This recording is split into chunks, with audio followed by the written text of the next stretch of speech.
ఇప్పుడు కేవలం 7,999 up to 10 kgs వరకు బరువు తగ్గి అధిక బరువు నుంచి వచ్చే ప్రధాన సమస్యలను దూరం చేసుకోండి.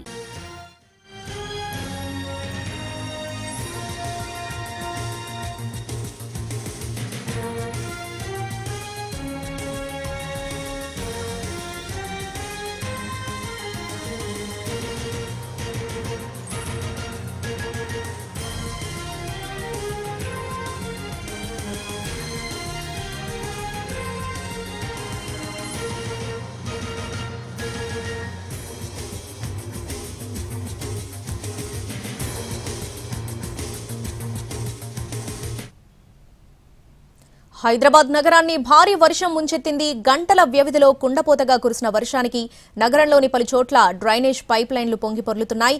పద్మారావు నగర్లోని బాపూజీ నగర్లో రోడ్లన్నీ కూడా మురుగునీటి కంపు కొడుతున్నాయి. ఆ మురుగునీటిలో రాకపోకలు సాగిస్తున్నారు కాలనీవాసులు. ఇక ఇళ్లలోనూ వరద నీరు చేరి తీవ్ర ఇబ్బందులు పడుతున్నామని స్థానికులు ఆవేదన చెందుతున్నారు. వర్షం పడిన ప్రతిసారి డ్రైనేజ్లు పొంగి పొర్లుతాయని, ఆ సమయంలో ఇబ్బందులు పడాల్సి వస్తుందని వాపోయారు. ఇకనైనా అధికారులు స్పందించి తమను ఈ డ్రైనేజ్ కంపు నుంచి విముక్తులను చేయాలని వేడుకుంటున్నారు.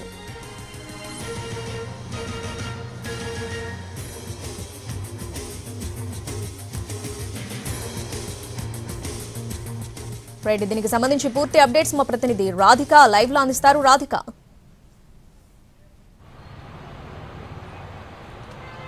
శ్రావణి, నిన్న కురిసిన వర్షానికి మొత్తం నగరం అంతా కూడా ఎక్కడికక్కడ వాటర్ స్టాగ్నేట్ అయి ఉన్న పరిస్థితి. అయితే కొన్ని ఏరియాస్లో లోతట్టు ప్రాంతాలలో మనకి ఎక్కువగా స్టాగ్నేషన్ కనిపిస్తుంది. ముఖ్యంగా ఈ వర్షానికి, భారీ వర్షానికి ఎక్కడికక్కడ డ్రైనేజీలు పొంగి పొరుతున్న పరిస్థితి ఏర్పడింది. ప్రస్తుతం మనం పద్మారావు నగర్లోని ఇటు బాపూజీ నగర్లో ఉన్నాము. ఇక్కడ డ్రైనేజీలు పొంగి పొర్లుతూ ఉన్నాయి. అంటే ఇది మొదటిసారి ఏం కాదు, ప్రతిసారి వర్షం వచ్చిన చిన్నపాటి వర్షానికి కూడా ఇక్కడ డ్రైనేజీలు పొంగి పొర్లుతూ ఉంటాయనేసి స్థానికులు చెప్తున్నారు. ఇదే డ్రైనేజీ వాటర్ లో నుంచి ఇక్కడ నుంచి మూవ్మెంట్, అంటే ఒకవైపు ఆపోజిట్ లేన్ కి వెళ్ళాలంటే, అంటే ముషీరాబాద్ వైపు వెళ్ళాలంటే ఇదే రోడ్డు, ఇటువైపు వారాసిగూడ అట్లాగే పార్సిగుట్ట వైపు వెళ్ళాలంటే ఇదే రోడ్డు. కాబట్టి ఈ మధ్యలో డ్రైనేజీ పొంగటంతో అటు రూట్ అంతా కూడా బ్లాక్ అయిపోయిన పరిస్థితి. కానీ అదే డ్రైనేజీ వాటర్ లో, అంటే ఉదయాన్నే పాల ప్యాకెట్స్ కి కావచ్చు, లేకపోతే స్కూల్కి వెళ్లే పిల్లల్ని డ్రాప్ చేయడానికి కావచ్చు, కాలేజీలకు వెళ్లే వాళ్ళు, ఉద్యోగాలకు వెళ్లే వాళ్ళు, ప్రతి వాళ్ళు ఈ రూట్ నుంచి ట్రావెల్ చేయాల్సి వస్తుంది. అదే మురికి నీళ్లలో ట్రావెల్ చేస్తూ మనకి ఇక్కడ నుంచి మూవ్మెంట్ అయితే జరుగుతుంది. వాహనాలు అంటే 2 వీలర్స్ 4 వీలర్సే కాకుండా ఈ రూట్ లో రూట్ నెంబర్ 44 బస్ రూట్ ఇది, ఈ రూట్ నుంచే వెళ్తుంది. కాబట్టి మరింత ఇబ్బంది పడుతున్న స్థానికులను మనం చూస్తూ ఉన్నాము. గత కొన్నేళ్లుగా ఇక్కడ డ్రైనేజీలు పొంగి పొర్లుతున్నా కూడా అధికారులు ఇక్కడ పట్టించుకోవట్లేదు అని స్థానికులు వాపోతున్న పరిస్థితి. ఇక్కడ ప్రతిసారి ఇట్లానే ఉంటుందా అండి? ఎట్లా అసలు డ్రైనేజీ చూస్తే చాలా ఘోరంగా ఈ రూట్ మొత్తం అంతా బ్లాక్ అయిపోయిన పరిస్థితి కదా? అవునండి, ఇక్కడ ఎప్పటికైనా వాటర్ ఫ్లో అవుతుంది, రానుకొని చాలా కష్టంగా ఉంటుంది. ప్లస్ ఎవరు కూడా రాత్రి కూడా నడవడం చాలా కష్టంగా ఉన్నాయి. చాలా మంది స్లిప్ అయి పడిపోవడం కూడా జరుగుతుంది. ఇక్కడ స్ట్రీట్ లైట్స్ కూడా అసలు లేవు. వాటర్ చూస్తున్నారు కదా ఎట్లా ఫ్లో అవుతుందో.